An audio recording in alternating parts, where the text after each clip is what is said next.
جوزيف بلاتر طالع يقول لك اختيار قطر لتنظيم حدث زي كأس العالم فهو كان خطأ، والخطأ ده كان خطأي انا. والله انا مش عارف، بس انت هي خطأ من انهي اتجاه؟ هي بس خطأ عشان دولة عربية؟ مش فاهم. يعني الابداع اللي احنا بنشوفه وكمية الفلوس المصروفة على الحدث، ان قطر تعمل حاجة وتهتم بكل التفاصيل وكل صغيرة وكل كبيرة عشان حدث زي حدث كأس العالم، وفي النهاية تقول لي قطر دولة صغيرة على الحدث. انا شايف ان في حملة ممنهجة على قطر عشان هي اولا دولة عربية، ما هيش دولة مثلا اوروبية ولا ملونين وعينيهم خضرة. تمام، فاحنا لو كنا ملونين وعينينا خضرة فاكيد كانت الدنيا معانا هتبقى تمام. لكن قطر عشان دولة عربية فشايف ان ده بيحصل معاها. قطر قد الحدث، وقطر عاملة ابداع عشان كأس العالم احنا نشوفه بالمنظر. يعني احنا لسه متشوقين لرؤية كأس العالم، بس شفنا نبذة كده مثلا في مباراة كأس لوسويل، شفت كده في كأس العالم للأندية، شفنا ابداع من دولة قطر اللي نتمنى لها كل التوفيق في كأس العالم، وان شاء الله تكون حاجة مشرفة لكل العرب بإذن الله. ده الموضوع الأولاني.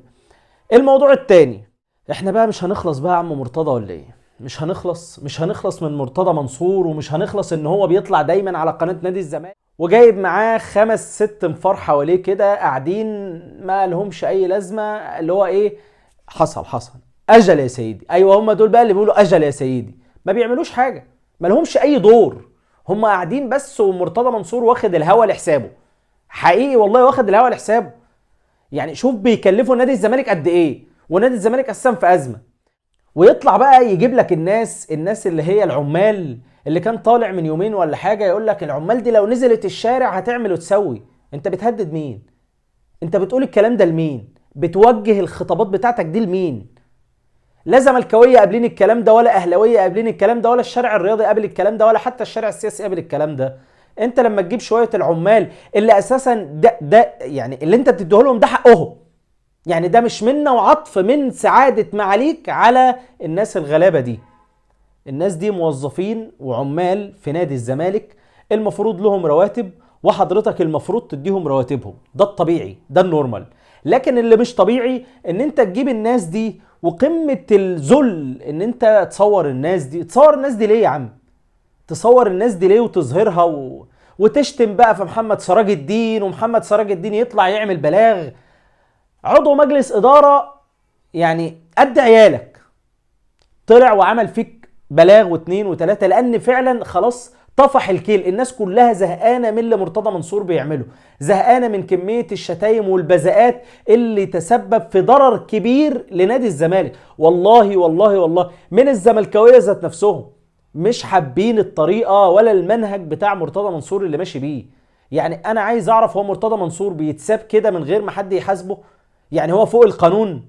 واحد يشتم في الخطيب ويشتم في مش عارف ايه ويشتم في مين وفي الاخر عايز الناس تطبطب عليه والناس تقول له لا تمام والله ده انت صح، ده انت المظلوم.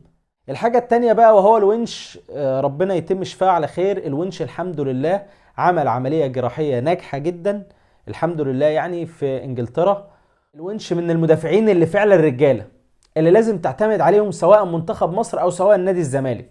فهو قوام اساسي لمنتخب مصر وقوام اساسي لنادي الزمالك، فنتمنى له الشفاء ان شاء الله. الخبر بقى المحزن، محمود متولي اللي انا كنت لسه بشيد بيه وبتكلم عنه، والحمد لله ان ربنا كرمه وجزاه خير ان هو يعني يرجع تاني لمستواه، وكولر زي ما بيقولوا كده يشيل التراب من عليه اللي كان مركون بسبب الاصابات بقاله كتير. فمحمود متولي يا دوب يروح منتخب مصر يجي له شد في العضله الخلفيه، شد وهيتم ايه يعني. هو كانوا مستدعينه عشان ماتش بلجيكا الودي اللي مع منتخب مصر. محمود متولي خلاص دلوقتي محمود متولي مش هيبقى موجود. طب نجيب مكانه مين؟ هنجيب مكانه ياسر ابراهيم. ايوه واخد بالي منك يا اللي بتقول لي ايوه انت دلوقتي هتجيب ياسر ابراهيم اللي ما لعبش غير ماتش ومش عارف ايه وزعلان عشان عبد الله جمعه عارف الكلمتين اللي هيتقالوا دول. والله بص، وانا تبريري انا الشخصي ان واحد زي ياسر ابراهيم ده كان بيلعب مع المنتخب قبل كده ووصل معاهم للتصفيات، لنهايه التصفيات المؤهله لكاس العالم. فهو مش غريب على منتخب مصر، ومش حاجة جديدة بالنسبة له، وانت دلوقتي محتاجه عشان هو الأجهز المفروض. تمام. واللي حصل بس ايه، عشان المناوشات اللي هتبقى كتير، وبرضو يعني انت عندك حق لو قلت اسم تاني، وانا برضو عندي حق في اللي انا بقوله، كل واحد بينتصر لوجهة نظره، ولكن المهم انها تكون متوجهة لصالح منتخبنا الوطني. ايه اللي حصل بعد كده؟ يبتسم الحظ للاعب تاني مدافع الاتحاد السكندري وهو صبحي، بعد ما ياسر ابراهيم اتبعت تقرير من النادي الاهلي عن حالة ياسر ابراهيم، فياسر ابراهيم عنده اجهاد، وهيروح اللاعب اللي اسمه خالد صبحي. فخالد صبحي ده مدافع نادي الاتحاد السكندري. خالد صبحي ده مأدي الثلاث ماتشات اللي فاتوا مع الاتحاد بشكل كويس جدا، ويعني نتمنى ان هو يعني ايه تكون ديت الانطلاقه لواحد زي خالد صبحي، مدافع بيلعب في نادي الاتحاد، نادي جماهيري، وانا دايما بميل للنادي الجماهيري، انا دايما بحب النادي الجماهيري. وبالمناسبه المعلومه اللي انا قلتها لك امبارح في فيديو امبارح اللي هو بيع نادي بيراميدز، المعلومه دي بدات تتنشر كتير، وبدا الكلام عليها كتير، وبدا الكلام فعلا ان نادي بيراميدز بيخسر. طب ايه الحل؟ نادي بيراميدز المسؤولين عنه بالفعل عايزين يبيعوه لانه مش مكسبهم. وبخصوص بقى ان انا دخلت في بيراميدز، اكمل لك. عندك احمد فتحي، لاعب ساب النادي الاهلي وراح لنادي بيراميدز، مضى معاهم 3 سنين، واللاعب ما اداش بالشكل المطلوب.